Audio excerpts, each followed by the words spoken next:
out with him. Right. Yeah, it was not to be on that occasion, unfortunately.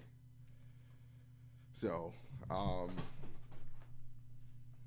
we'll move on in our timeline. So team, the admin meet with the coaches. A lot of our players go into the transfer portal. A lot of our guys start going to the transfer portal. You want to talk about that a little bit? Well, people think the transport portal is it's this thing where you just go in and punch a button and you get what you want. But a lot of players are very disappointed when they get in that portal because when nobody picks them up, now it's kind of difficult for them to go back to where they came from because now people understand that they wasn't true believers in the organization and they don't want them back. So the transport portal, it sounds like it's great. It really not. It's great for some people and not so great for others. Yeah, definitely. So that transfer portal, roughly how many kids are in that portal? Maybe 1,000 or 1,500. Right. Yeah, it's 3,000 actually. 3,000. When it really gets down to it, there's about 3,000 in there, and you hope to get plucked out. You hope to get plucked out. We say, there was quite a few of our Wildcat players who go in the portal, and reason being, we don't know what the next, a lot of our players didn't know what the next step was, and who would be next. Yeah. So, and then coming off the season that we came off of, a lot of guys felt that, it was best to take their talents elsewhere. So,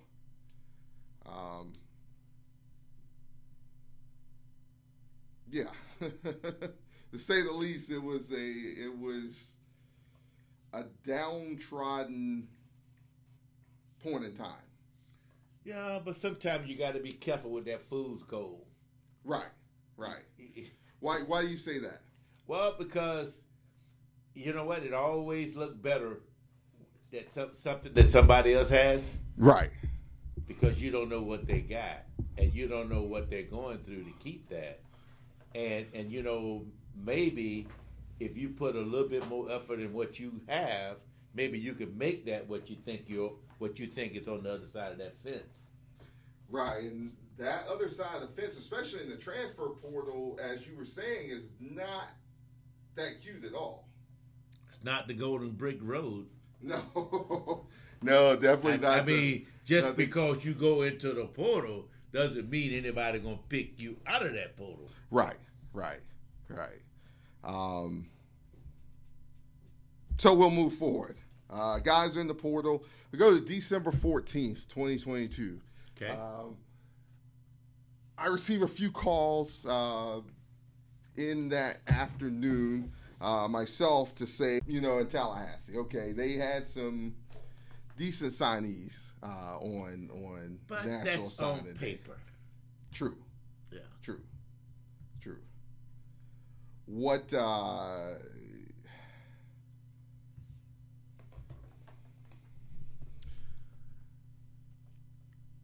did we miss anything? You know what? I tend to think that maybe not. Okay. Maybe not. What I think the value really is in the high school players. Right. I think the value is there because everybody overlooking some really good high school players, and all it takes is a couple of years to develop those kids, and they'll pay dividends for you.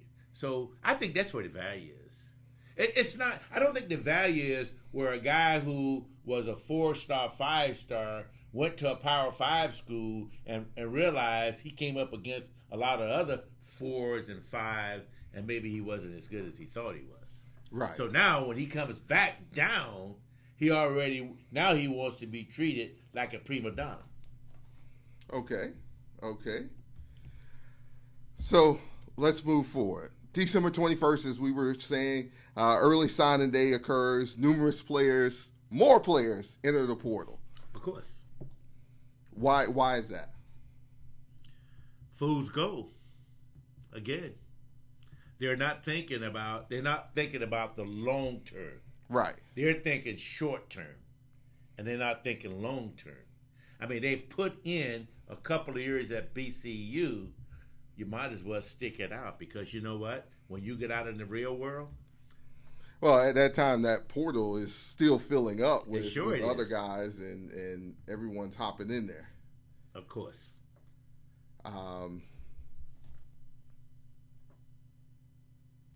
Early sign day comes and goes. We're edging so ever closer to the Christmas holiday. We get to the Christmas holiday. No coach at Bethune-Cookman. We know there's other programs who are, also coachless at that point in time. Prior to that, Coach Sanders goes to Colorado. Jackson State's looking for a coach. We know that Coach TC Taylor was, that's who they should hire, is what it was said. And, eventually they would hire Coach Taylor. Then North Carolina A&T opens up. Which was a big surprise. Huge surprise. I mean, winning coach, they've went to a couple of conferences, but that job opens up and still open. As we know, going back, Coach Prime also pulls Coach Danzy from Mississippi Valley State. University of Arkansas Pine Bluff is open. We do know that lately it was just filled by Coach Alonzo Hampton. Then, as of yesterday, Mississippi Valley State, or pretty much today, they go and hire alumnus Coach Wade there at Mississippi Valley State. So during this point in time, our fan base is just going literally crazy due to, not knowing who our coach would be, what are we doing. But the whole time, and I know we had conversations and things of that nature, the whole time we're saying, hey,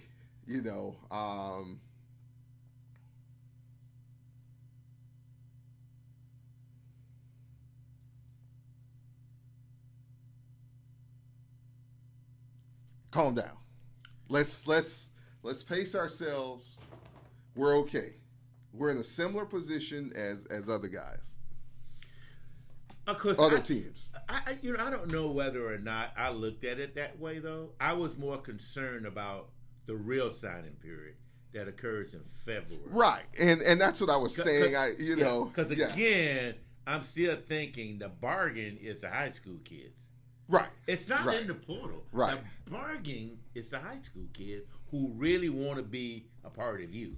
Right. So I'm thinking we got to get somebody in there in a hurry, because it's going to be January here in about a week. Yes. And we only got maybe a month to do some hard work.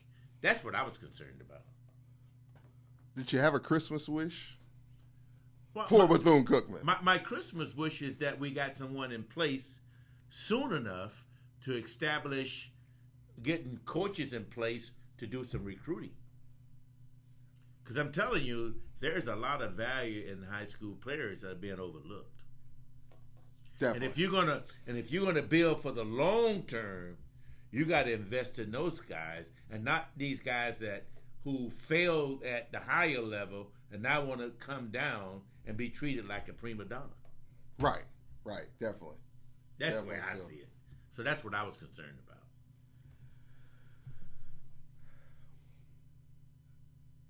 We come out of Christmas holidays, Christmas on a Sunday. Mm-hmm. Monday, still getting tons of calls from potential candidates, things of that nature. I'm calming them down, trying to tell guys, hey, just be patient. Same with fan base, let's be patient. a lot of decisions are usually made on Tuesdays around here, right? Pretty much. Over in Orlando with family and things of that nature. And I, some things were in the work, knew some things were in the work. Get a call early Tuesday morning. I start communicating with, my cohort with Hale Wildcats. Hey, there's this name that's coming out, potential meeting at 1 o'clock, Zoom meeting, all right? And by the way, Hale Wildcats was the first one to actually break the story nationally. I know, there's some people being credited with it, but Hale Wildcats was actually one. Coach Edward Reed named the 16th head coach at Bethune-Cookman University. When you first heard the news, I know, like you said, you've been on a cruise, I'm getting calls from you. Hey, still no head coach, and finally, Tuesday rolls around, the 27th, and Coach Reed is named the head coach at Bethune-Cookman University. Your thoughts? That wasn't really what I was expecting, though. What were you? I'm going to be perfectly honest. Right, and that's what we're here for, right? I actually thought that you were going to call me and tell me Coach Woody was the new head coach. Actually, that's what I was looking for. Now, don't get me wrong. I'm not saying that I'm not happy with the selection we made, because I think Coach Reed's going to bring some things to the table that perhaps maybe Coach Woody couldn't have, but I was still looking for Coach Woody. That's who I was looking for. Understood. Yeah. Understood. So we hire Coach Ed Reed, known nationally, Pro Football Hall of Famer, standout at the University of Miami, humble guy, but a tenacious football player, a gentleman who's worked at University of Miami under two head coaches, Coach Man Diaz and then Coach Mario Cristobal. Begins as the chief of staff there at the University of Miami and stayed in a senior advisor, senior player role as Coach Cristobal rolled in. Two University of Miami alums with Coach Cristobal and Coach Reed. Prior to that, coaches, assistant defensive back coach at the Buffalo Bills. After hearing that, Ralph, what does that settle your mind as far as what Bethune-Cookman is getting as a head coach? See, absolutely, first of all, because what I'm expecting Coach Reed to do is instill the attitude he had when he played at BCU. At Miami. Yeah, at Miami. I want him to, what he had at Miami. Right. Miami, to bring it to BCU. Yeah, and bring it to BCU. Gotcha. Because that's what we need, and that's what we lost over the last 4 or 5 years. Go a little specific. I'm saying take discipline, no quit attitude, and the attitude, we got to get it done. And this is the way we're going to get it done attitude. That's what I'm looking for Coach Reed. That's the way he played the game. Okay. And that's what I expect him to bring to BCU. Okay. That attitude. With his coaching stint, like I said, at the Bills in 2016, he was assistant DB coach at the Bills, which we know is a perennial good NFL team. And then going to Miami, going back to his alma mater to be chief of staff and, senior football advisor. What is that? So basically, he has covered all bases, would you say? I would say so. On the college and NFL levels. Yes. Being chief of staff, let's go here first. What's a chief of staff? It's a guy that makes sure that all the the I's are dotted and all the T's are crossed, and he keeps them on schedule. Is that needed at Bethune-Cookman? Absolutely. Absolutely. I'm saying those are the qualities that he brings that we was missing. He brings that to us. Let me ask you this. Does that quality help turn things around on the scoreboard? There were a lot of games. That we were in that we lost by less than 14 points. What happened to us, if anything that disrupted what we were doing, we sort of like gave up. And that's what we did. We did that at Prairie View. We were beating the socks off of Prairie View, and then we had a couple of miscues, and then we fell apart. And I think Coach Reed, what he's going to bring to the table is, nah, we don't quit like that. That's what I'm looking for. But the other thing that I'm looking for is him to attract the type of coaches that really is in line with his thinking. That's what Dion did. So, and we know that Coach Reed is his own man. Two different good friends, but him and Coach Prime are totally two different guys. Oh, they different individuals. Yeah, all together. Yeah. You can't compare the two. No. And what I'm hoping that we don't start comparing his results with Prime. Yeah, that's definitely that's because that's not who he is. Right, definitely. Definitely. That's not who he is. Truly a student of the game.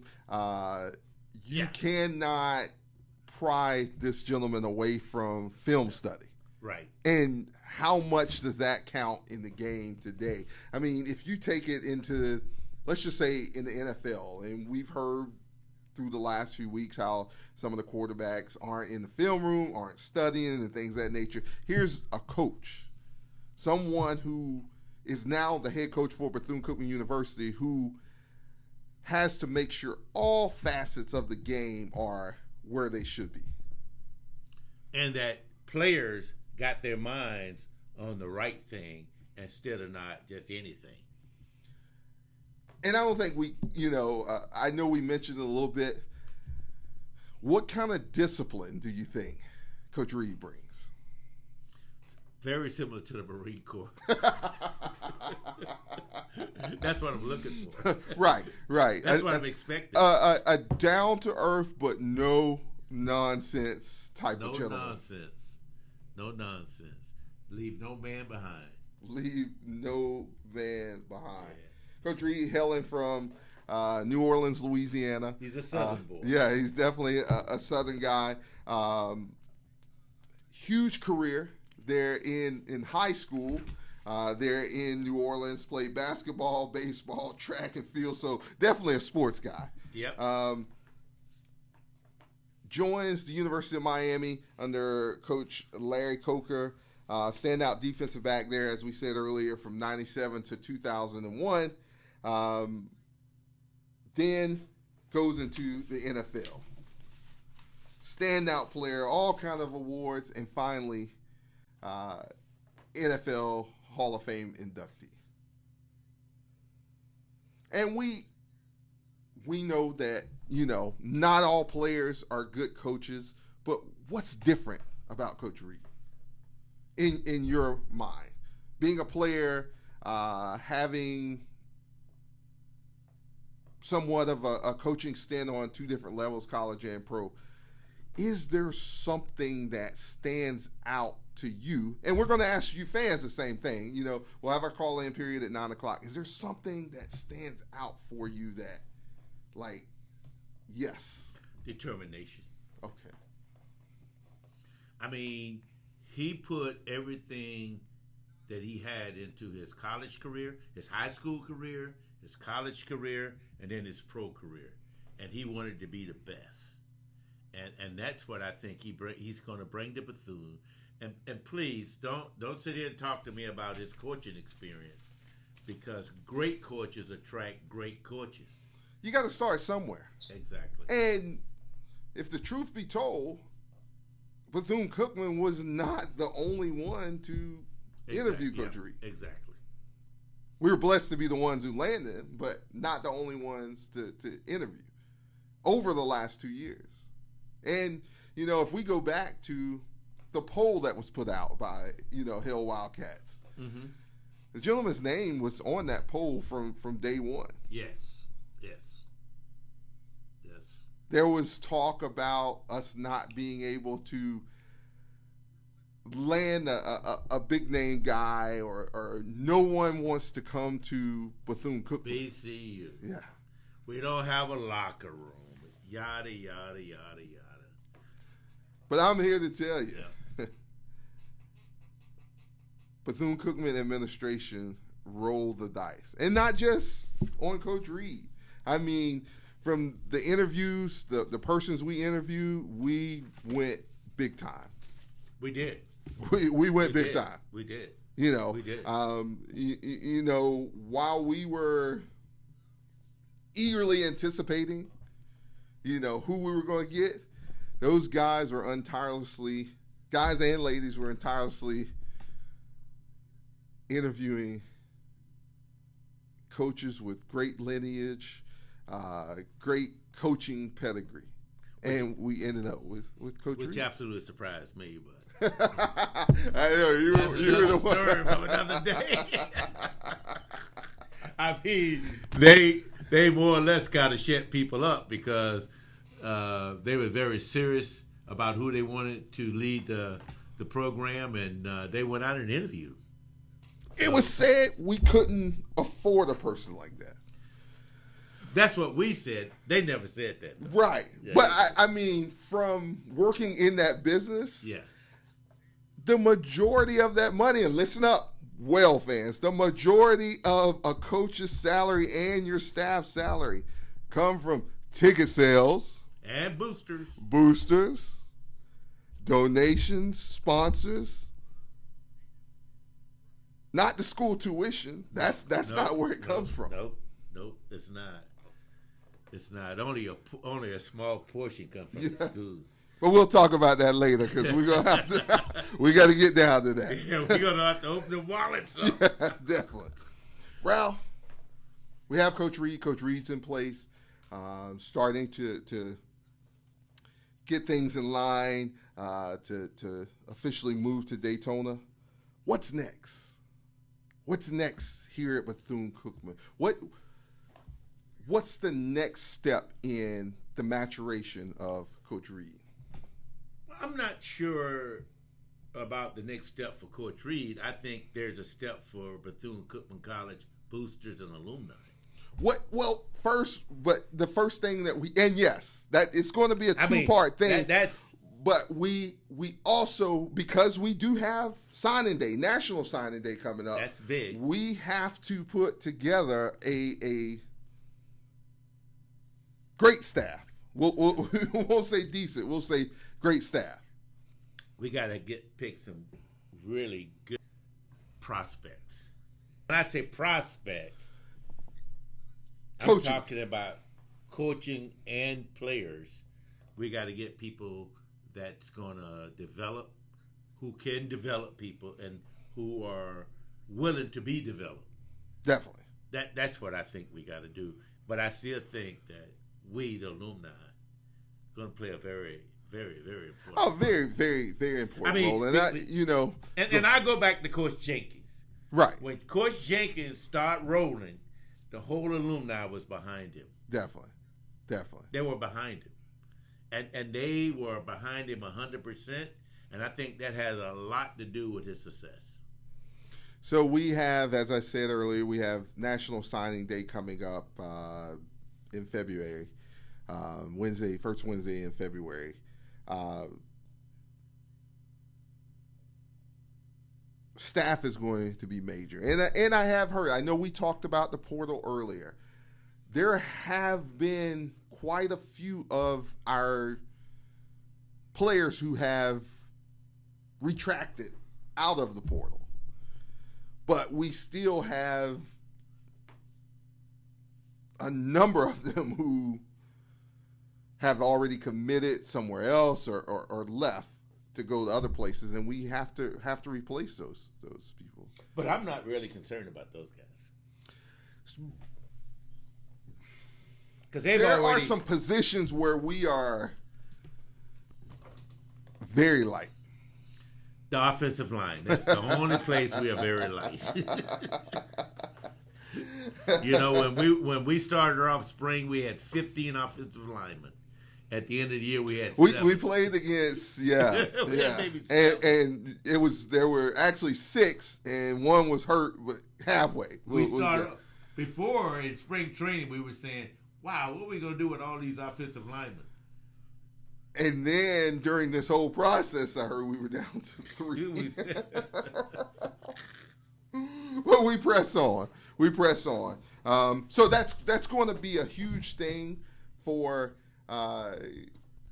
Coach Reed coming in to first, and which I know he's doing now to put his staff together and things of that nature. By the way, Coach Reed sends his regards to all the fan base. He looks forward to meeting everyone as he, as I said earlier, comes into Daytona. Had a great conversation with him on yesterday, and just really looking forward to setting up his base here.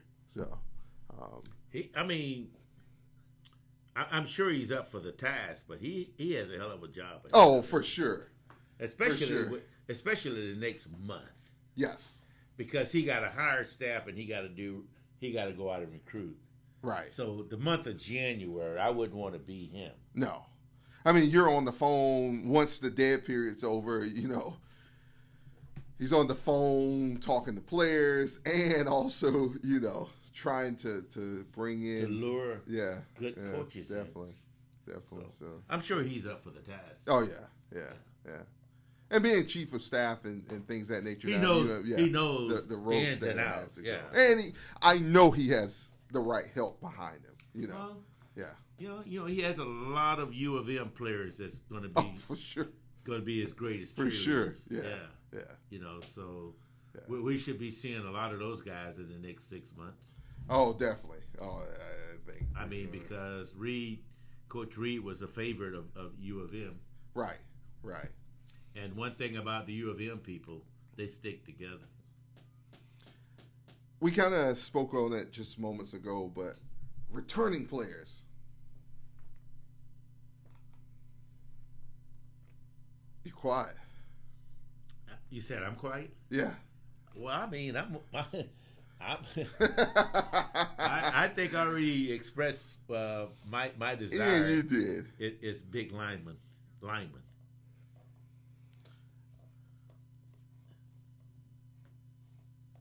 Do you have a question about how many players return?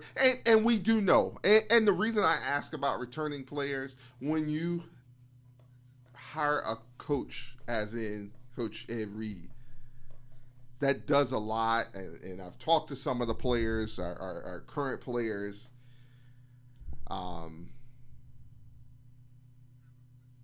There is a sense of resurgence, we'd say, within the actual football team, the ones who are still here and either getting out of the portal or never went in the portal.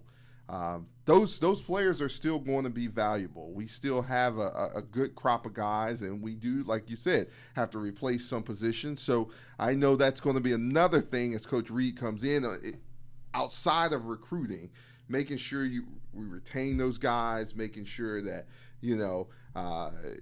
he sets his precedence on what he wants a part of his system. We have a new regime. This isn't the old regime anymore. So, that's one of the things. But you know what, though? We went to every practice during spring and every practice during the season. Yes, sir. I don't even know who's in the portal, but I can pretty much tell you who's in there. And I can tell you who the players who's not in there. Just. Right.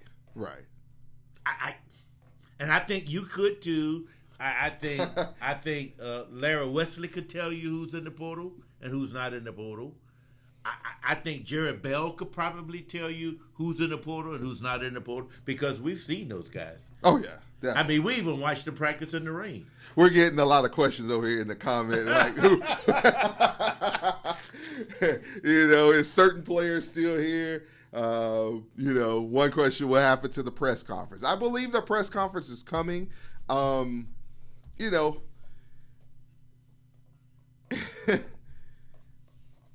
be here. It'll be here. We agreed in principle with Coach Reed. Now it's just getting all the final details worked out, and then the Board of Trustees voting on, everything. Getting everything finalized. Which is way overdue, really. There you say, well, they got the blueprint. What the hell? They had the blueprint 5 years ago. I think it is going into it's coming to fruition. We'll put it like that. Until I see brick and mortar. We had that blueprint 5 years ago. But we didn't have what? Money. So how do we get it now? As FAMU folks said, that we was owned by Wells Fargo, which we took care of that. Right.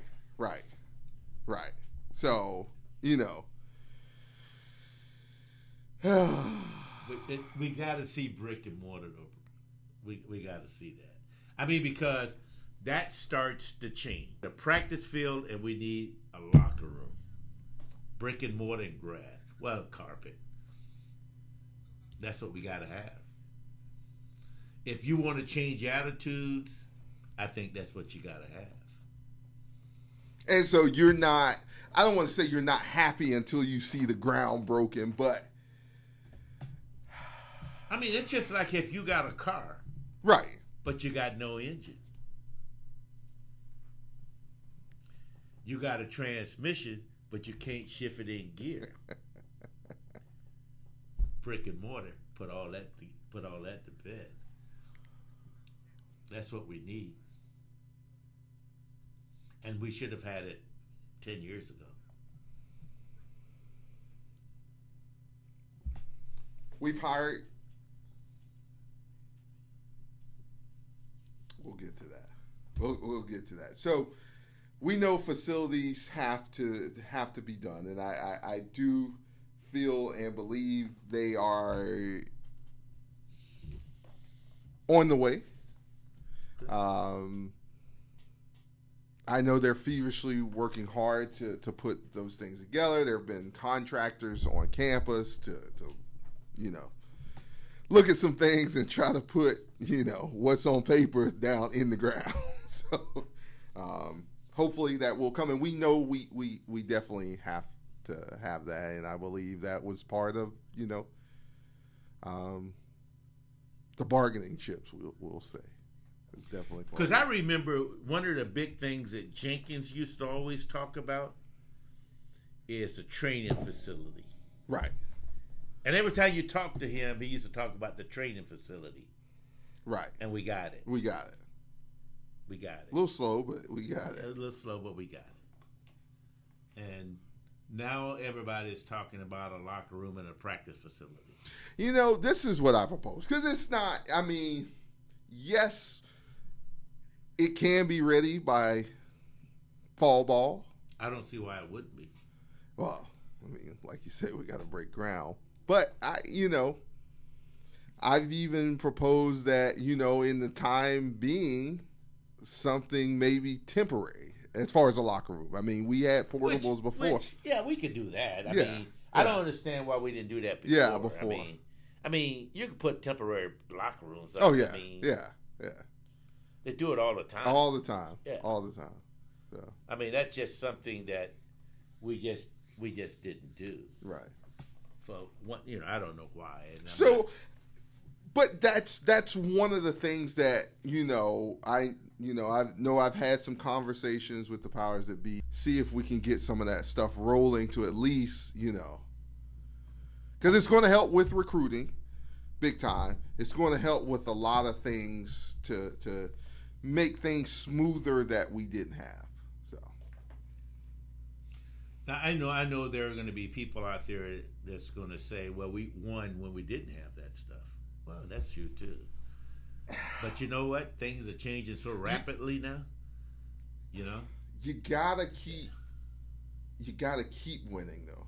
Yeah, I mean, but things are changing so rapidly. Yeah. What was good yesterday? Yeah, you gotta stay. You gotta stay ahead of the. And that's what we gotta stay ahead of the change. Yeah, and that's what, and that's Wesley's favorite word. Right. You gotta be on schedule. Right. Yeah. Right. So okay, we didn't have it before and we won, but okay, that ain't good enough now. And so when we get it, what do you think we could do? Yeah. You know. I mean, the landscape has changed. Yeah. Right. You know. Right. That leads us into our, what are the expectations? What do we need to do as a number one, administration, number two, fan base, number three, sponsorship, donor phase?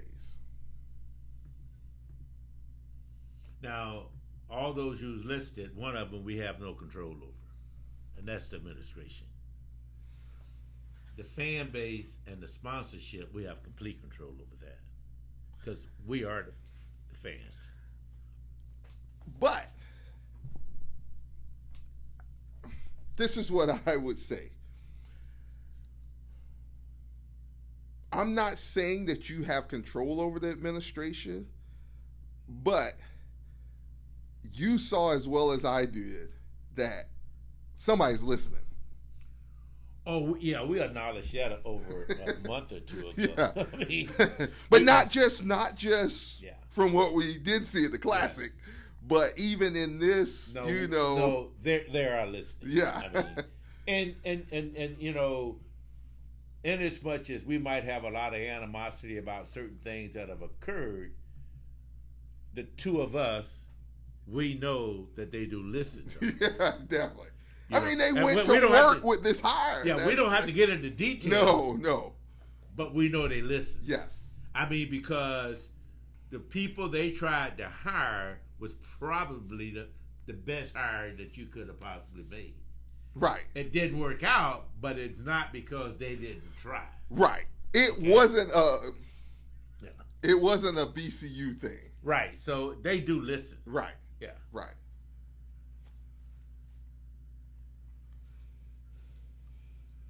Neal deals. Got to get them. We have to definitely have them. And that's going to come down to a lot of alumni support for those Neal deals. We're working on various things. We have one pretty much completed that will benefit the whole athletic program, including football. And there's many other Neal deals and things of that nature that we're working on to. Why don't you do this though? Now there are some people that's listening to you that don't understand Neal deals. Why don't you explain that? So Neal deals. Yeah, explain. It's not a meal deal. It's a Neal deal. So what Ralph is asking me to explain is name, image, and likeness. And I know if you've watched sports or anything of that nature, we've seen various players throughout, even the SWAC, receiving deals, perks, monetary, sometimes merchandise from various sponsors and things of that nature. And just maybe 3 years ago, it was made legal by the NCAA. Of course, you still have to go through some ramifications, some rules, but it is possible to do that to where student athletes who can't be paid from working, going out and work. I know a lot of people listened to the show last year when Kamari Averett said that he had to go out and work, to pretty much keep himself balanced. That name, image, and likeness deals take that away. Sometimes it's monthly, sometimes it's per semester, but it is something going into their pockets to help sustain them. And it's so important on the HBCU level, especially, for our student athletes to have that, no matter the sport, but for the student athletes to have that. And as I said, we're working on various things to make that happen. One, we've already got down pat, and we have a couple more that we're working closely with the powers that be to have started. But it's going to require a lot of alumni support. You know, one of the big things for Neil Deals, you're wondering how these group of 5 teams, and when there's a Power 5, there's group of 5, and then there's mid-majors. But you're wondering how these mid-majors can compete with these Power 5 guys. You know, that happens because if you got a Neil deal at your school and you're a mid-major team, and I can possibly get on the field quicker than I can at the Power 5, and I'm still getting some assistance from Neil deals. When we play each other, you know, they might have got a cream of the crop, a 5-star player there who's a dog, who's ready to play at the mid-major. And that young man comes out and balls out against, or a couple of them ball out against the Power 5s, and now those games are very much matched. So with and you're going to hear a lot about it, you know. You've heard the Nick Sabans. You've heard the big boys. Georgia's Neil, you know, their Neil thing is around $13 million. And it's totally legal. So. And that's why Georgia is now beating up on Alabama. Right. It's level. It's leveled out. So. Exactly. And that it also explains how Travis Hunter got at Jackson State. It does. And now at Colorado. I mean, it's what it is, and it's totally legal. If you don't know what the deal is, the Neil deal is what the Neil deal is what it is. Exactly. And you can be a part of it. Exactly. Yep. Sports marketing, publicity. Let me say this to that point. I know it's still during the holidays. And I know Larry couldn't be here tonight. CC, I know Larry's getting over a cold. So hope you get better, buddy. The professor. CC, we look to see you soon, buddy. These have gotten cheaper. So,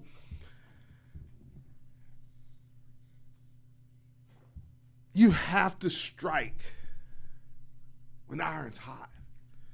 And that's one reason we're having a show tonight, is because of the reason that, you know, the iron is hot. You just hired a prolific player who is now a coach, who is a humble young man who decided to leave a Power 5 school to come to an HBCU. And we know that's trending, so you have to strike while it's hot. And our administration's not done yet. There is, I mean, we'll see next month, you know, what they're putting together inside of the administration. But we have to pick up on sports marketing. We have to pick up the publicity. You know, look at all of the stations that carried the hiring of Coach JarHead Reed. See, that's something that ordinarily you wouldn't get at an HBCU. No. Instant. So you getting notoriety, right, of people who didn't even know you exist. Right. So you got to take advantage of that. Yeah. And then work it to your advantage. And that's what Jackson State did. I am not saying we should be like Jackson State. No, not at all. Because we are BCU. Right. Right. And we're on the beach. Right. ESPN. They had a conversation about that iron. Adam Schefter.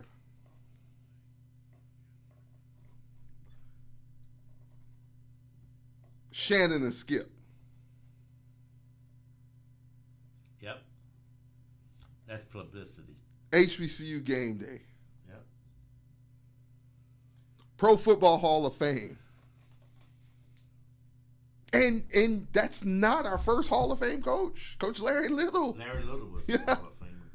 Yeah. Little BCU. Little BCU. Got 2 Hall of Fame coaches. Yeah. So we got to take advantage of it. You now have Dr. Bethune's statue in Statuary Hall up in That's D.C. Right. A lot of things happen in the little BCU, the little church school. Capitalize. Yes. Capitalize. Just like in football, you capitalize off a turnover, correct? And that's what we as alumni and boosters and fans, that's how we got to contribute. That's what we got to do. We got to stop making excuses. We got to put things in action and make things happen. That's what we got to do. This is not to blow our horn. And you're right, Mr. Hughes. Our marketing is not the best, but we're going to fix that. It's on the way. Trust me, that fix is on the way. But not to toot the horn, but as I said earlier, Jerry's on vacation. You know, he and I text each other Tuesday morning that, hey, this is coming down the pipe. Hale Wildcats was the first outlet to put it out. It doesn't take much. It doesn't take much. But that's where we all have to jump in, roll our sleeves up together, and get the word out about Bethune-Cookman. Exactly. Yes, definitely. Definitely.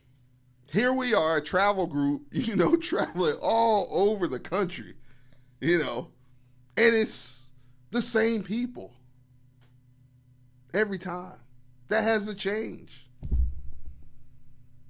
And half of those people aren't even Bethune-Cookman. No. And they don't miss a trip. No.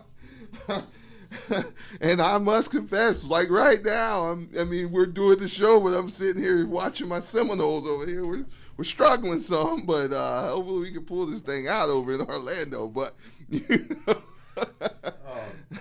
I need one of my teams to win over there in this year. So, but boy. It's all about and everyone. As long as you have God gave you breath, you're a part of what we're trying to build here. So, what would you suggest? What are you asking for? Paraphernalia. Okay. Go purchase it. Anytime you're out in public and you're able to wear Cookman gear, do it. Buy it. Go to Dick's, Academy, Sam's, wherever you have to go. Buy it. And there will be more. I can attest to you. There will be more. Amazon has Cookman stuff on there. Buy your Cookman gear and wear it. You gotta support yourself. If you expect others to support right. you gotta support yourself. Watching the show yesterday, that was one of the biggest things the show host said. Man, I need y'all to be ready to have Cookman gear. And I will say, our infrastructure is not quite where it needed to be when that announcement came down, but we have the opportunity to get it there. 55 seconds left. But you know what though? The point of the matter is, don't beat me up about not having it all together. Look at it, how much we put in to get it where it is, and that is, and how far it can go if we all just roll these back and jump in. Exactly. Now, Now that we covered paraphernalia, where are we going? I need every fan under the sound of my voice to buy season tickets as soon as they're available. What does that do, Ralph? What we said earlier. So when season ticket is purchased, and there was an excerpt, we have a 3,000 something student base, correct? Right. Out of the SWAC, we have the largest season ticket, one of the largest season ticket purchases, and 2,000 season tickets purchased per year. The only question that I have about what you just said, I think that they made it a little difficult this year, though. They did. They made some decisions that wasn't fan friendly, that they're going to have to reverse that. I mean, because to have people stand in line for an hour and a half to buy Florida Classic tickets, whereas years before you bought that with your season ticket package. So they got to make it. They got to make it where people are not uncomfortable doing it. They got to make it where it's just like a walk in the park. I mean, because back in the day, if you was a season ticket holder, once you bought that, they gave you a gift. That is correct. They gave you a gift. But now they saying, oh, you got to go to Ticketmaster. And Ticketmaster automatically going to add $15 to $20 to that ticket. So they got to make it a little bit more easy to do. I mean, they got to change that. How do we get that change? You got to go to the people that makes the decisions. Squeaky wheel gets the grease? Yeah. I mean... And you said earlier they listen, right? They listen, but I'm just saying that most of the fans would tell you the experience of buying a season ticket this year was the worst experience they've had in the last 10 years. Me included. So, one thing that I want to say, and I fault no one for this, though. A lot of things that are happening, and I'm not excusing anyone from the administration or anything, is because we have backed up from doing things. And I know with losing a lot of stuff, and I hate to say it like that, but no holds barred show. With losing, that happens. We don't understand what you're saying, but I'm just saying. No, definitely. You got to make your season ticket holders feel appreciated. Within that, we have to purchase. You control your own destiny, basically. If you say that we had the largest season ticket purchase out of all of the SWAC, just imagine how many people that didn't, who usually do though. Correct. But that's where we all have to roll up our sleeves and get more involved. I agree. We have to. I agree. We have to. Booster Club participation, and we know it hasn't been formed yet. Or it's in the process of being formed. But there are other things in the works as far as persons being a part of something to join. When those things come online, you have to be ready. Now is the best time. We haven't started spring practice yet. We still have all of spring to go through before we get into regular season play. Our first game is against Memphis. As we come into the season,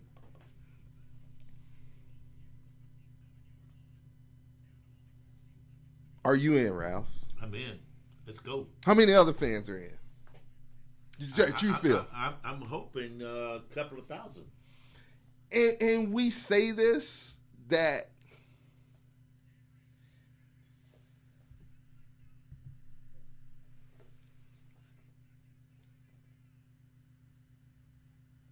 we're happy about the hire. We feel we got a great hire, but we cannot let that momentum die down. Yeah, some of our grievances, we might need to set them aside and for the betterment of, and it's all for our student athletes. It's for our whole student body. It's for our university. Yeah, definitely. That's who make it up. I know there are some things that we're not mentioning, but those things we don't get involved with anyway. And I'm not going to even say what it is. But okay, it's the thing that Florida State wins the game 35-32. But all right. So y'all beat a 6-6 school barely, and we celebrate. Man, that stadium's cursed over there, bro. I got a game to coach over there here in a few weeks in the Tropical Bowl. I hope you all will come out while we're on Wildcats playing that game. While I'm on it, Quayshawn Bird wins the offensive MVP in the FCS Bowl that was held here in Daytona Beach a few weeks ago. So come on out, enjoy Tropical Bowl, January 21st over in Camping World. Oh, and by the way, I'm congratulations with Florida State win. Thank you, sir. I appreciate it. We won, man. It's not a participation trophy. We got 10 wins on this season.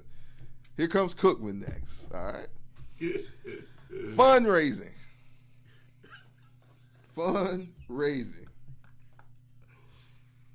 So, yeah. That's going to be big. You know, you remember we used to meet at Hooligans every Thursday night. Right. So we met this gentleman, and he wasn't a Florida University of Florida graduate. No, but he was a University of Florida booster, and he was so proud that he was a booster. And he said to me, big booster too. He was a big time booster. And he's a big time, big time businessman in Daytona. Yeah. And we used to talk to him every Thursday. And what he said to me, every ticket that's sold at the University of Florida, the boosters get dollars of that ticket. Wow. And he said nobody has ever complained. And he said that's why the boosters are able to pay salaries of the coaches, the staff. And not only did they get that money, but they were also donating money. Next level, we as black folks, that's the level we got to go to. Definitely. Like to welcome in Mr. Jerry Bell to the HillWildcats.com X's and O's show. Welcome, Jerry. Hey, what's going on? You have to excuse it. Yeah. Graves, Tasha, don't y'all run. Hello. I thought he was on vacation. Listen. I'm still on vacation. Y'all don't hear. I'm sitting on the balcony right now looking at the Gulf of Mexico. Must be nice, man. Here talking about Bethune-Cookman. I had to take a minute out of my vacation to come and celebrate this. I'm happy. Yeah, happy. Tell Miss Bell we're so thankful that she let you get on the phone for just a little bit and take some time out with us guys here. We won't take much of your time, but Jerry, I haven't heard nothing. She gonna make me get off this phone. I had to sneak out on the balcony. What does this hire do for you, Jerry? So that's what it does for me. I am energized. I'm excited about this hire. Multitude of reasons. Number one, obviously we're hiring Ed Reed to come in and be the football program. Definitely. And so of what could be after a first time, well, not the last time we hired a first time head coach. That was Terry, the head coach. Was Brian, and all he did was go on to win 46 games in a 5-year period, and so have unprecedented success. So looking forward to the opportunity. I'm not going to put that responsibility and burden on Coach Reed to say you got to go out and win 9 to 10 games a year like Brian Jenkins did. But Jerry, what's next? What do we need to do? What do you feel as a fan base? If you had and we have the attention of the fan base. What do you need from the fan base?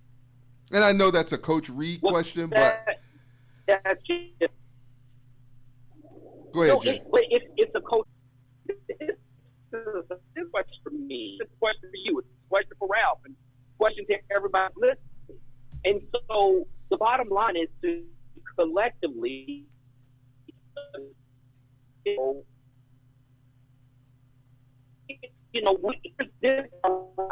and that there is a door open for our future.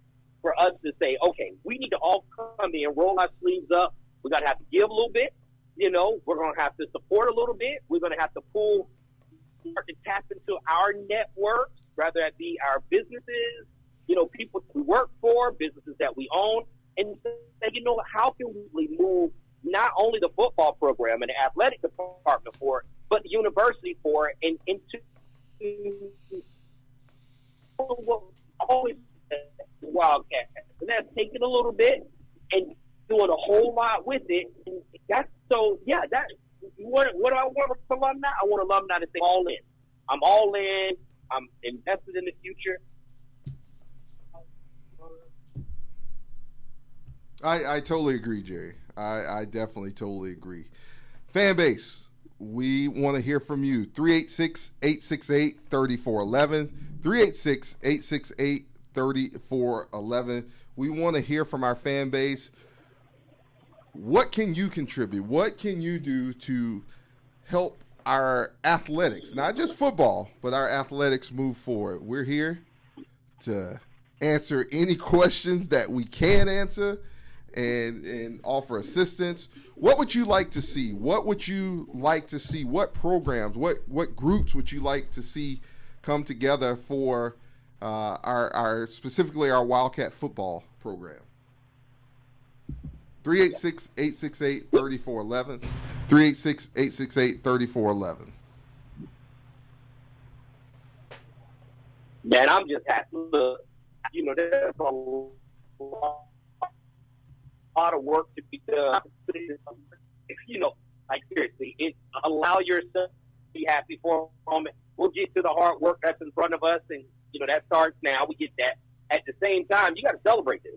I mean, you got the spotlight and the attention are on us. And if you listen to a lot of so-called HBCU experts, they don't not the gatekeepers for Bethune-Cookman. You want businesses to have Cookman paraphernalia around. You want these, young kids grow up to know what it's like to, or have that twinkle in their eye because they had a chance to talk to college athletes and see that engagement and interaction. So, I hope what Coach Reed does, rather it's recruiting local players, you love to see that, but rather there's local players on the team or not, I do want to see Bethune-Cookman football have more of a presence in the Daytona Beach community, in the Jacksonville area, in the Orlando area. All of these are all within, an hour drive. So you love to see the presence in this, Central Florida, North Florida community, and see that engagement so that we can give alumni a reason to see their players and be excited and know that, we can go down and have these guys come to our school and that sort of thing. So, right, definitely so. I totally agree with you, Jerry, and I think we will get that because,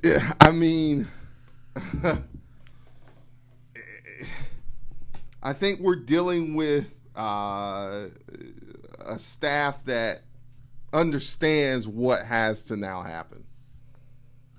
And it's a right now thing to make that happen. So I think that's what we're dealing with, and what we'll see. I definitely think it's what we will see. So 386-868-3411. Go ahead. What you say, Jerry? You guys see the story about with Coach Reed? The story he told us. It's on one of the clips that's circulating when he talked about his teammates throwing towels on the ground. You see that? Did not. No, I didn't see that. Did not. Oh man, listen! For all of you all who are listening, you got to go and find the clip. But basically, we talk about what we expect with Ed Reed and the Ed Reed coach team. The one thing, Ed Reed is a natural leader. Right. Like some people are just natural leaders. He's a natural leader. And Ed Reed is a guy that demands accountability. Right. And so, in the story, he talked about, in the locker room, there was a place where the firemen had to go and access things and get to things. And I don't know if it was a riser room or whatever it was. But how he would have some of the players on his team, they would take off their tape and throw the tape on the ground, even though there was a trash can right there. They would, use their towels and then throw the towels on the ground and just, expect other people to come in and clean up behind them. And he would personally go in, pick up all the trash, throw it in the trash can, take up all the towels, put it in the hamper and do that sort of thing. And, and then one day, they would ask him, why are you doing this? He fussed his teammates out. It was basically saying, like, I don't want the firemen, other people to come in here and have to do their job, and they have to step over all of your nastiness and crime. And it's like, we're never going to win a Super Bowl if you don't take care of if you expect, if you're not accountable for yourself and you don't take care of the details for yourself, you got to pay attention to all the details. You got to respect. I mean, it's just a whole idea of being accountable. And then he would himself go and clean up behind other grown men who getting paid millions of dollars.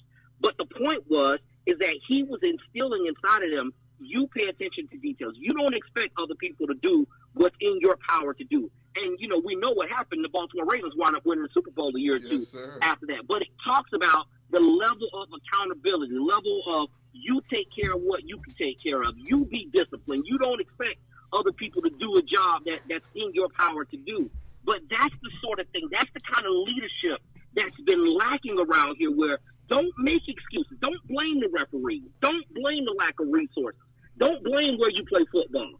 Heck, Mississippi Valley, they beat us, and they got awful facilities. Alcorn State, their coaches don't have offices. So all of this Bethune-Cookman Bethune has the third highest athletic budget in the SWAC. So all of these excuses about not having resources and not having locker rooms, those are excuses. If you look at the state of the SWAC and their athletic departments and budgets and what they have access to and don't have access to, Bethune-Cookman is not behind the eight ball. We've used that as an excuse, and we've ran with that narrative because other people have put it out there and allowed us to use it as an excuse. It is not. There are other coaches in the SWAC who would kill. I'm telling you personally, I've engaged with these people. They wanted to come to Bethune-Cookman because they knew how great of a job and opportunity this is. And so every gets to come in and instill some of that pride, instill some of that discipline, and even maybe help even some of our supporters not look at excuses and explain why we are not doing what's in our ability to do. It's like there's so much that we have and so much in front of us. And now I'm on my soapbox. I'm supposed to be on vacation. Let me chill out and relax. We're taking up an offering because you preach, brother. Listen, man, it is like, this is an amazing job. We went through all of the 2010s, and we were the 8th highest winning team in all of FCS football. We played at that same stadium. We practiced at the same field. We had the same resources available to us, but we had a leadership that did not make excuses, but went out and actually performed. And I'm excited that we get to get back to that and be in Bethune-Cookman again. Amen. Amen. Preach, brother. Preach. Amen. 386-868-3411. 386-868-3411. We have to stop using excuses. That all went out to every excuse that we had should have been done by 11:59 Monday night. I've always said, if you got 80, 90 players, what else do you need? Right. You can't say, well, they cut my budget. Hell, you got 80 players. Right. I mean, where these guys come from, and who are they? And it's not. And I understand. Yes, we need a president, but they're working on that. I know we live in a I want it now world, right? But they're working on it. Just like this whole hire took time. Yeah. We got to be concerned about the things we have control over. Right. Right. Pick up your own towel, throw your own tape in, and let everything else worry about itself. But yeah, you waiting on somebody else and using it like pick up your towel, you throw away your trash. It'll be amazing how everything else have a way of falling in place when you do what's in your control. You know what I don't have control of? I can't control if Bethune-Cookman, who they select as a president or when they select it.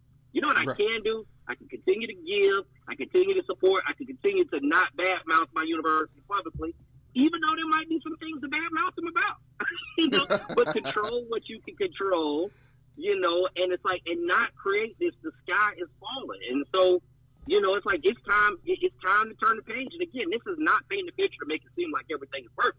Everything's not perfect, but we can work through it. We can work through it. We can get there. And so, again, together I'm hoping that this move, this hire, I'm hoping that this hire it's symbolic of a new day at Bethune-Cookman, and we walking into, the future that's bright and prosperous and all those other things. Definitely. So, side question. What happened to nobody calls in when Larry's not here? I mean, Larry got like we got a caller calling in now. Caller, you're on the Hell Wildcats X's and O's show. Welcome, gentlemen. How y'all doing? Steve Holmes, man. Steve, how's it going, man? Great interview the other day, sir. Okay, glad y'all enjoyed it. I was trying to represent the Hell Wildcats team as best I could. You definitely did, sir. It's cool, man. I don't necessarily want to repeat what has already been said by everybody. Jared made some great points regarding we have always had what we needed to compete. And one of the things that drove me crazy with this past year was all the excuses I kept hearing about what we didn't have. And I'm like, y'all, this is the same stuff that we have now is the same stuff we had when Brian Jenkins was running through the MEAC. And obviously I know there were some changes. I know there were some budgetary restrictions here and there. But to me, it just all came off as we were just finding reasons to describe why we were so bad. And that drove me crazy. It's just like, let's just be accountable for what it is. Like, we were a poorly ran program for a few years that ultimately caused us to be at our worst. That aside, extremely excited about Ed Reed. I made a comment in the Facebook group the other day that basically said that this hire would define Reggie Theus' kind of like his intro to Bethune-Cookman, like his kind of coming out. And man, like, he hit it out of the park. He came out swinging. He came out swinging. I'm gonna shut my mouth about him being 80 and head basketball coach. I'm gonna just let the man cook, because right now, between what happened with Charles Barkley and him throwing us a couple dollars and Ed Reed, like, he's up right now. And that's really what you want from your AD, is to bring attention, bring names, build up the brand. And so far, I mean, he's doing his job, and I'm happy. So I'll listen to y'all comments. Appreciate y'all. All right. Thanks, Steve. Thanks for calling in, man. And he's not done yet. I've heard word he's not done yet. And I know, and I think Jerry knows also, he's not done.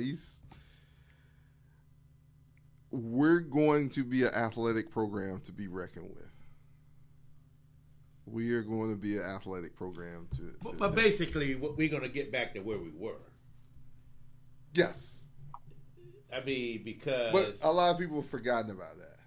And you always hear the talk of like, oh, that was so many years ago or what have you. No, well, it wasn't, but I mean, if you think about it, Bethune-Cookman University dominated the MEAC in baseball, softball, and football for about 10 years. Yes. We dominated. And we were the smallest university in the conference. And just like Steve just said and Jerry said earlier, you got to remember Wesley Moore went 27-3, and they used to practice where the band practice now. And he only had about 4 coaches. Wow. I mean, so people talk about, I know we need infrastructure, but I mean, we had the players. All we need to do is coach him and pick the towels up off the locker room floor. Responsibility. Hey, Ralph, did you know that Bethune-Cookman is the only SWAC school that has a football-specific training center? I didn't know that. See, but that's the kind of stuff those are the kind of narratives that people are telling, against us that, they don't have facilities. When they talk about we don't have facilities, they're talking about we don't have a stadium that looks like Prairie View, the Beverly State. You know what? Most FCS programs don't have stadiums that look like that. Those are beautiful facilities. And so, but they don't have,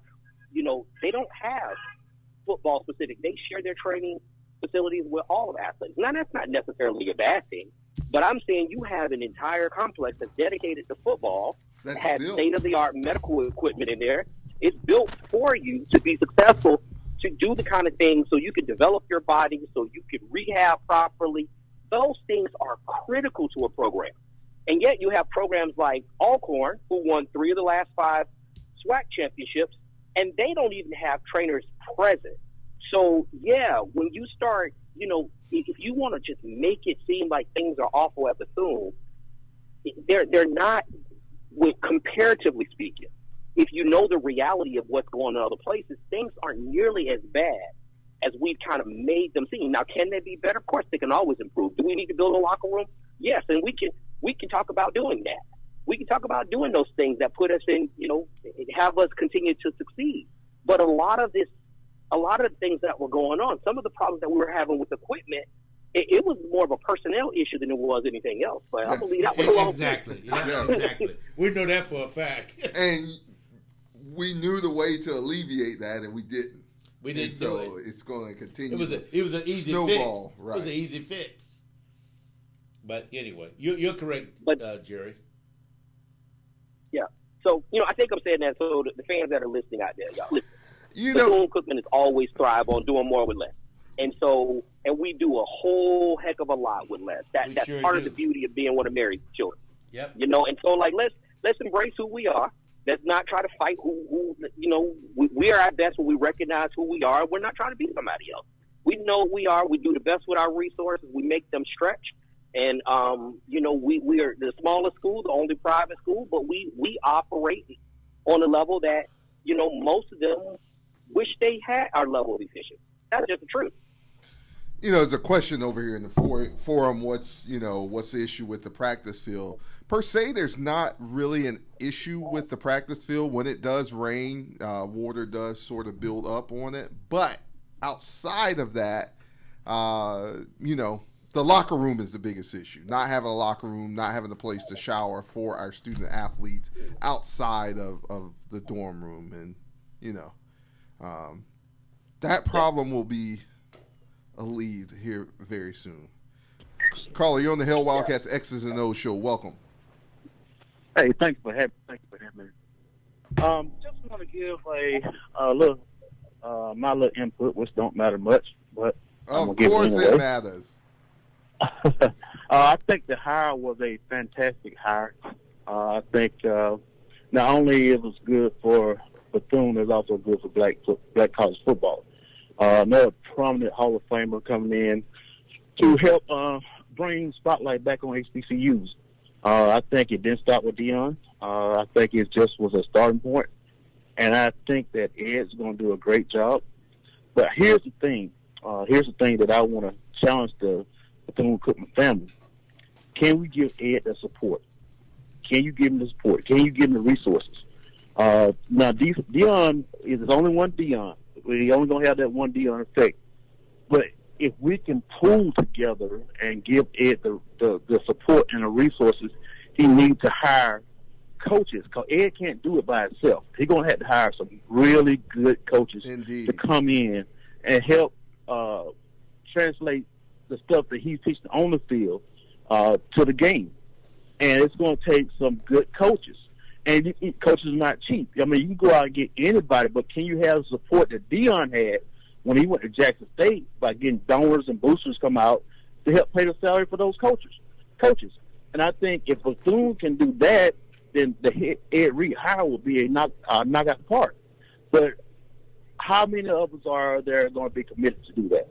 I mean, I know people talking about the facilities and all that, and yeah, it needs to upgrade. But however, it takes funds, it takes money, and lip service alone is not going to do it. You need some really good boosters, some really good donors, some good sponsors to come in and help build this program back up to where you guys said it was, and which it was. But however, it's going to take more of lip service to do that, and it's going to take more than I want. It's going to take action. It's going to take grit. It's going to take hard work. It's going to take rubbing elbows. It's going to take some work. But for the hire, it's a great hire. I think, like a lot of people say, it's brought more spotlight to Bethune over the last 72 hours, 24 hours, whatever it's been, than Bethune had all season. But yet, it's still, we want it to be a good publicity. We want it to be something that we can build our hopes and dreams on. But yet, it's going to take elbow work. It's going to take a lot of work. And like I said, it's going to take more than lip service. It's going to have to be some really committed people to do this. And we have to get out and help support the football program, baseball program, basketball program, the athletic program as a whole, because everybody's going to benefit from this. It's just not going to be the football team. It's going to be everybody as a whole. But like I said, can we give him that support? Can we give him help get that sponsorship that going to help donate to this university? That's what I want to say. Well, we think. Caller, before you go. Caller, Yeah, before you go. Let me ask you this, caller. Before you go, I think that's a very good call, and I think you're right. We gotta, we all gotta roll our sleeves up and do whatever we can to support the university across the university-wide, including athletics. But let me ask you this, call. So I'm agreeing with you. I'm not disagreeing with you. I am saying a point because I don't want to mention a guy's name who you just mentioned. He living out in the mountains now, coaching, but I don't want to mention his name because it ain't about him no more. Here's my question for you: Who won the Black College National Championship this year? South Carolina State. North Carolina Central. I'm in North Carolina Central. The MEAC. North Carolina Central this year, and in South Carolina State the year before. And they didn't have nearly what they did was they used the resources they had efficiently. And so you're right.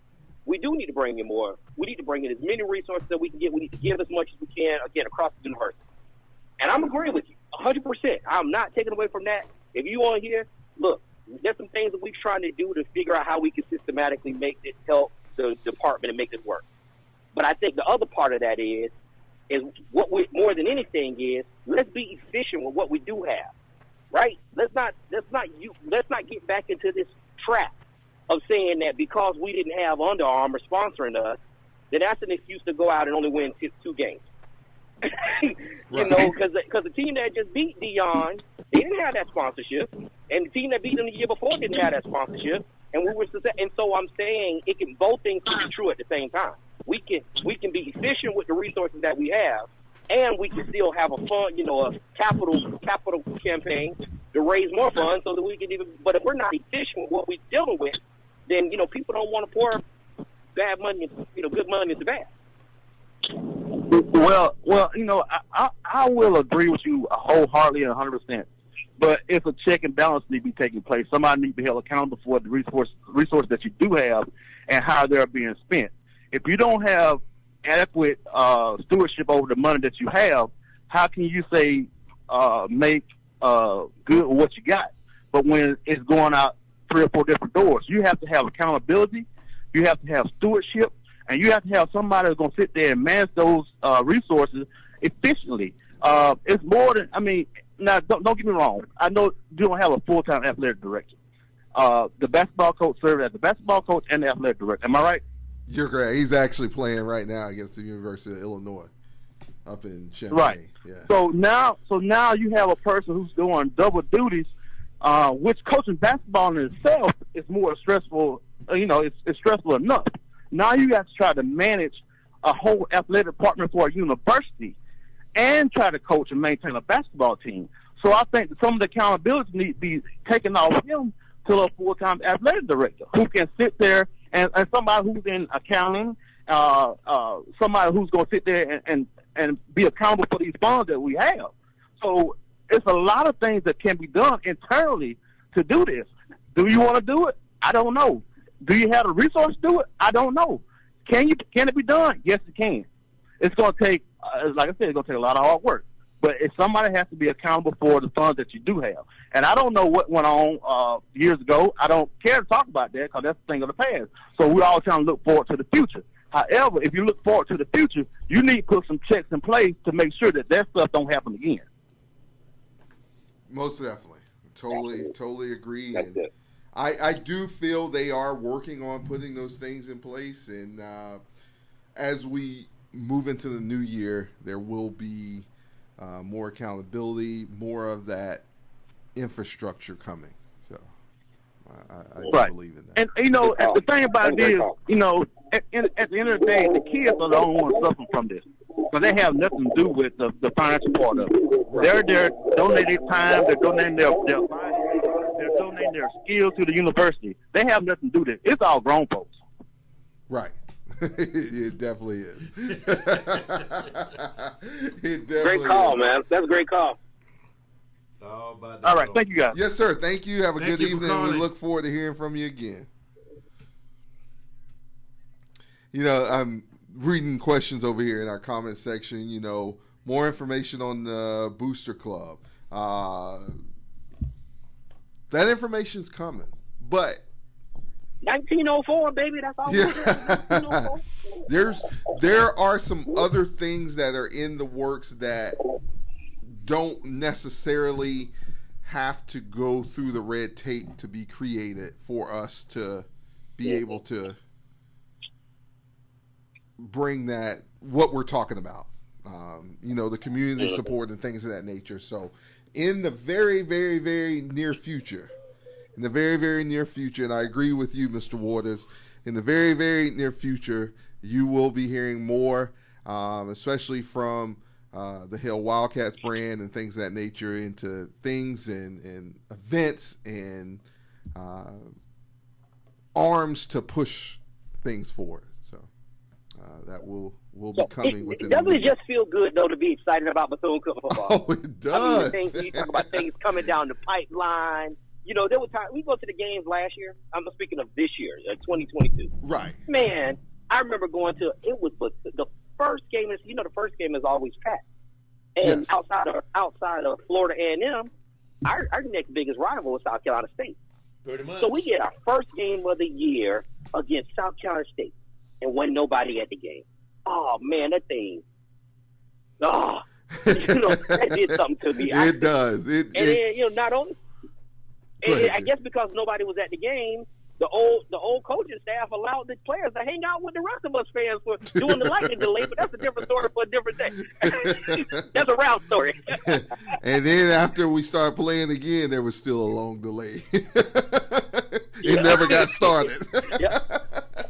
It never got started. But we're excited about Bethune-Cookman football now, baby. We back. Yep. Let's, in the words of Coach Reed, let's get it. It's all about Keep it rolling. Let's get it. And as we sit here and talk,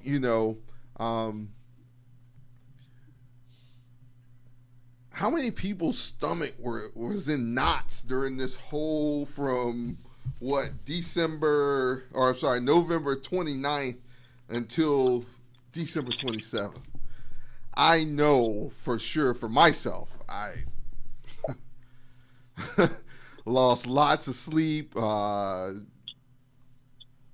blowing up, different calls from both sides of the house. And as me and Jerry know, and Ralph too, we had to calm some people down, driving in the mountains of Kentucky and Tennessee and Georgia. And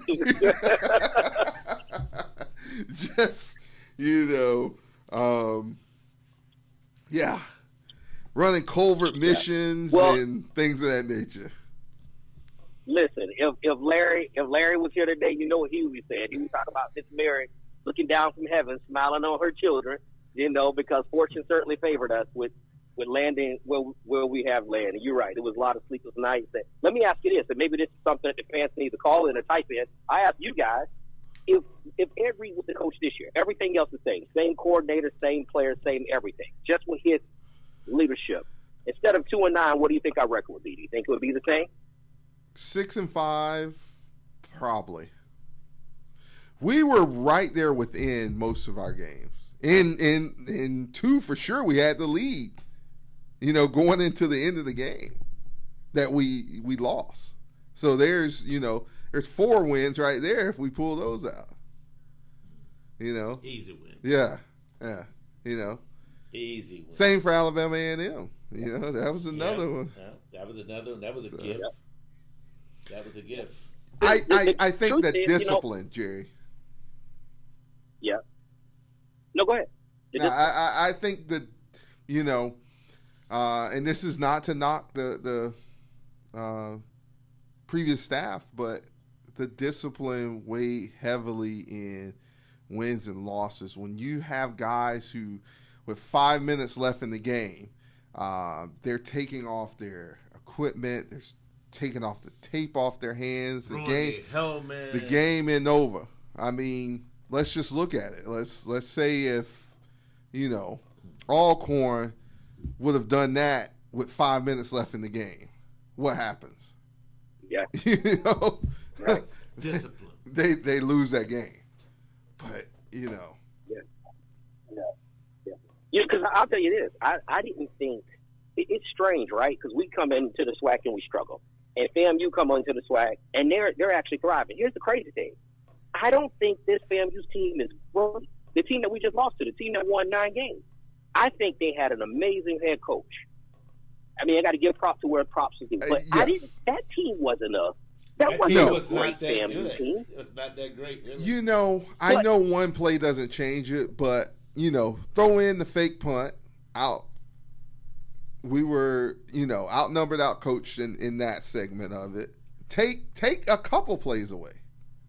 That's a whole different ball game. Yeah, but the 2 things that we had going against us all season was being outcoached and undisciplined. Yeah.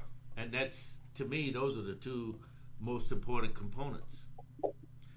Preparation and understanding what the job is. Steve Holmes, you didn't have to say it like that, man. Read in the comment section. So y'all think, Go ahead, Jerry. I can't see the comment. I'm walking the beach. I can't see the comment. Oh, okay. He's bragging. But I tell you what, they can't say anything, but it's not a dead period for us. If you want to walk the beach, there's a school in Daytona Beach, Florida, where you can come. Where you can where you can come, and every night you can walk the beach, and they're gonna probably run you on it also. So, but the comment that Mr. Holmes made, we're really going from Coach Sims to Coach Reed.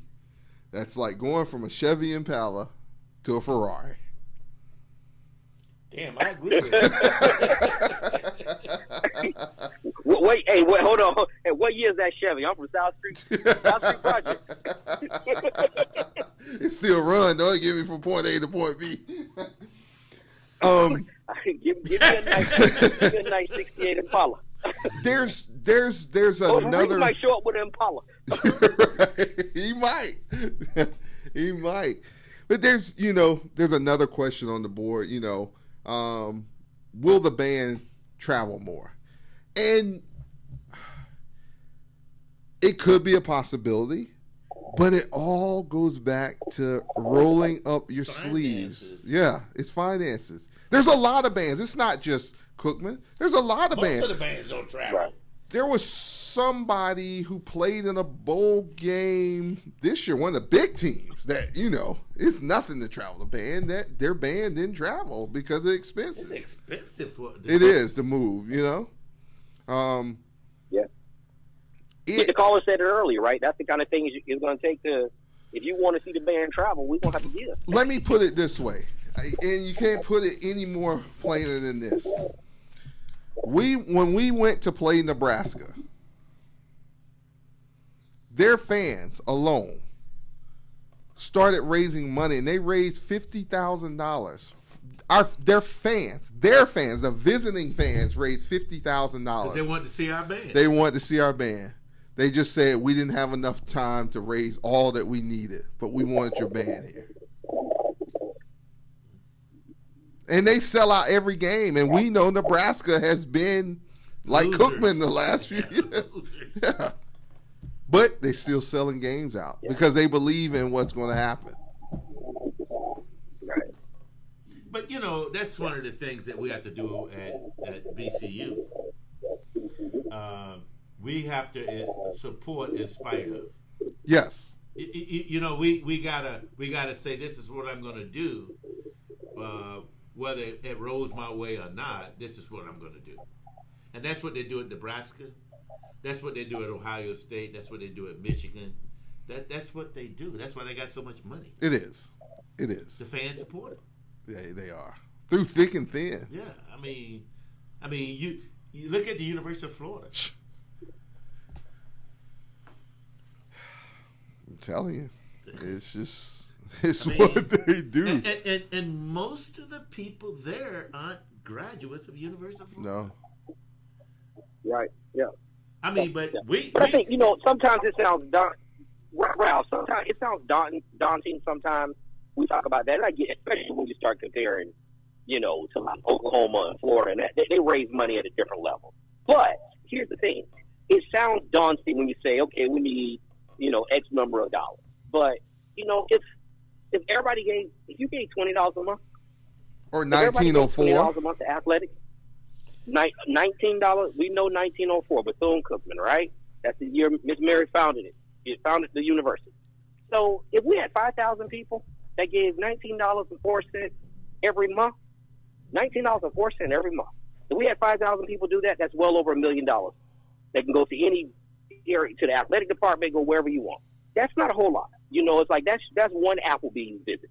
It's every month. Let it come out of your check. Let it be an automatic deposit. That can go into any area. And so there are things we can do. And so we're saying, can the athletic department use an extra, $1-2 million a year? But it doesn't mean that you got to have some rich uncle who cut a check for $1 million. Now, there are people in businesses who want to do that, and they'll write it off. And we can engage in that. But you know what will make them more encouraged to do it? When they see that there's 10,000 people, 5,000 people, 500 people who give every month, and see that the people who are alumni are invested in this, and they're willing to give, and the other one is, okay, I get it. But if they're trying to say, where do I send my money? And the people who say that they love it don't even give their money there, they're going to find another cause. So my point is, it doesn't take a lot necessarily. If a lot of people do their part, pick up their own towel, that's going to be my thing, and do what you can do. You give $20 a month, or you give $500 a month, or whatever it is. If you get enough people doing that, it goes a long way. It definitely goes a long way. You're listening to Wildcats.com, X's and O's show on Joy 106.3 FM, Daytona's #1 gospel radio station. I feel it's going to happen. It's going to happen. And I know from everyone who's tuning in to us, our group as it's concerned, there's been a lot of talk about things that we're going to do, and it's going forward. It's needed. I mean, even to have the talks with the administration that we've had, it's going to happen, and they need it.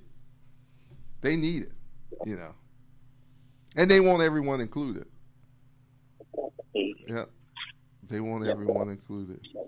I mean, I don't want to continue to just pound on what Jerry just said, but a lot of these big universities, they survive because people give.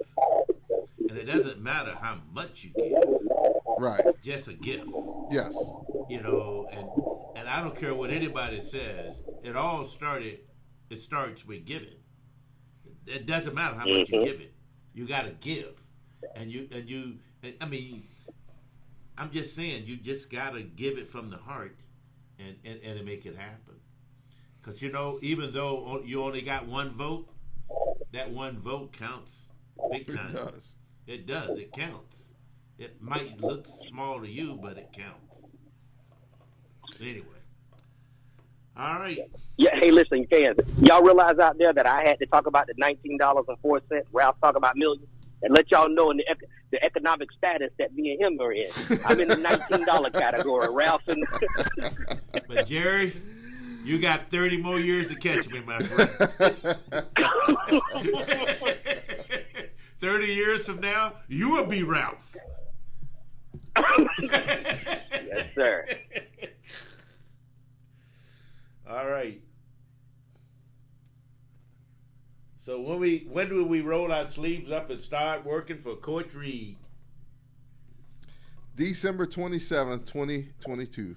There we go. Let's get going. Let's keep it moving. Closing words, guys. I'm excited about Bethune-Cookman University. I'm excited about Coach Reed. I'm excited about everybody that has anything to do with Bethune-Cookman. I think it's an opportune time for us to roll our sleeves up and let's get to work. Jerry? Yeah, absolutely. I echo what Ralph said. I think, there's life at the university. And that's, Ralph, I'm just basically saying the same thing Ralph just said. I think we have an amazing opportunity again, not just for football. Football is the front porch to our university for many people. But this is an opportunity for us as a university to really take this opportunity to realize that we can all contribute and take this thing to the next level, university-wide, football included. Exactly. Definitely so. Definitely so. In my closing words, it's go time. Let's get it. In the words of Jerry, let's pick the towel up. Let's put it in the right place. Pick your money up, put it in the right place. Pick your support up, put it in the right place. I'd love to roll into Memphis in, I'm sure, September of 2023 with all maroon and gold on one side of that stadium. Oh, by the way, Hell Wildcat is going to Memphis, Tennessee, in case nobody knew that. And there is, while we're on it, there's a buzz in Daytona. Mainland High School goes and plays in the state championship football game. The whole city gets behind them. Sure, yeah. And surrounding areas. Rightfully so, though. I mean, that Wildcat did a hell of a job. He definitely did. He did. He definitely did. So, great job, Coach Travis Rowland. Yes, sir.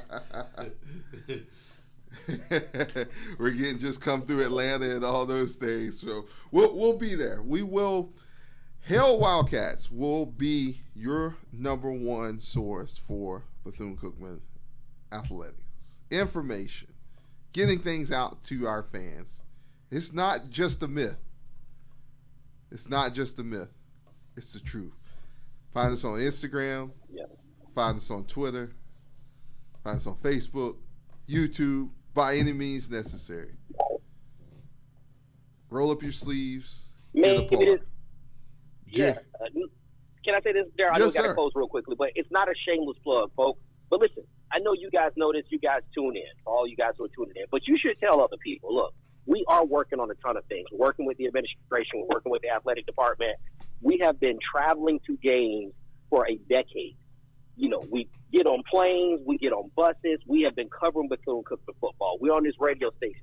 Listen, we're not making any money, y'all. This costs us money. We spend our own money to do this. This is a labor of love. It does. And so, but I'm saying that because what you're going to get, now that, you know, Coach Ed Reed's around, you're going to get a whole bunch of people that show up that look for an opportunity to try to make a buck. My encouragement to you is stick with the people that you trust, stick with the people who have a consistent track record, and we are not going to do anything to try to exploit anybody. All we have been doing, all we will continue to do is support Bethune-Cookman, try to move this university forward, If you want to get accurate information, if you want integrity, then deal with the people that you know, that you can trust. You can find us here every Thursday during the football season on Joy 106.3. You can find us traveling to all the games. You can find us at hellwildcats.com. You can find us on Instagram. You can find us on Twitter. You can find us on Facebook. You can find us supporting Bethune-Cookman. You know you're dealing with people who truly love the university and not just opportunity. Well Amen, said, Jerry. And we will have Coach Reed on here. The conversation was had yesterday. Just know, fan base, that he will start doing more media here within the next few days, in the very near future. He was just reluctant to do media, but has promised that Hell Wildcats X's and O's show will be one of his first interviews when he starts doing media. So stay tuned. Hell Wildcats will be here. We're probably going to take a break for a week and then be back the next week. We're going to keep you in tune as things progress, as they move forward. Stay tuned for more information on how you can help out, how you can be involved, and things of that nature. For Mr. Ralph Smith, Mr. Jerry Bell, Mr. Larry Wesley, and Mr. CC Cruse in their absence, I'm your host, Darold Williams, signing off for the Hell Wildcats X's and O's show. Let's get it. Hell Wildcats. Hell Wildcats. Hell Wildcats. Ladies and gentlemen, the Bethune-Cookman University alma mater.